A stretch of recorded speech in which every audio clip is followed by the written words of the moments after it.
ఢిల్లీ సుల్తాన్ గారు తిరుమల క్షేత్రానికి దండయాత్రకు వచ్చారు. ఓరుగల్లు దాటిపోయి ఇటువైపుగా దండయాత్రకు వచ్చినప్పుడు ఆయనకి ఎందుకు ముచ్చట కలిగిందో, స్వామి ప్రేరణ ఏం కలిగిందో, దేవాలయంలో ఉన్నటువంటి స్వామివారి ఉత్సవ విగ్రహాన్ని ఢిల్లీ పట్టుకెళ్ళిపోతే అది అంతఃపురానికి వెళ్ళిపోయి అంతఃపురంలో పెట్టారు.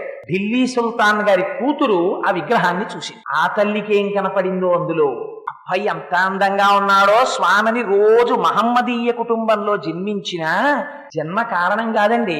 ఏమో ఒక్కొక్కసారి ఉంటారు, ఎవరిని పడితే వారిని కేవలం జన్మ చేత మతం చేత మనం నిర్ణయించలేము. అదిగో ఆనాడు ఆ ఢిల్లీ సుల్తాన్ గారి కుమార్తె అయినటువంటి బీబీ ఆవిడ మోహించింది స్వామిని చూసి. ఆయనని తన భర్తగా భావించి సేవలు చేసింది. భగవద్ రామానుజులకి తెలిసింది తిరునారాయణపురంలో ఉండవలసినటువంటి ఉత్సవమూర్తి ఢిల్లీ సుల్తాన్ దగ్గర ఉండిపోయారు.